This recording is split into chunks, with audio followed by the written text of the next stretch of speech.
Eu sper că la alegerile acestea diaspora va fi cel puțin tot atât de activă cum a fost în 2010, la scrutinul precedent, cel parlamentar.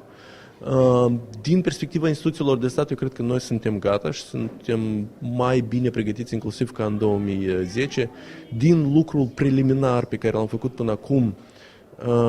sunt ceva mai bine de 100 de secții de votare care vor fi deschise peste hotare și asta este deja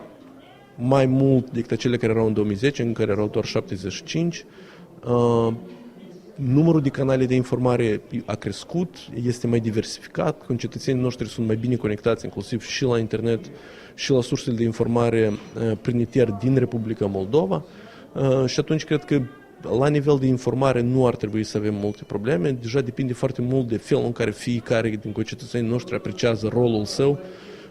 și posibilitatea sa de a influența soarta țării prin a participa la alegeri. Dar îndemnul nostru va fi în mod neapărat și prin toate resursele pe care le avem, toți partenerii pe care le avem, să motivăm concetățenii noștri să vină la alegeri, neapărat să participe la acest proces foarte important pentru țară și să-și pună cuvântul.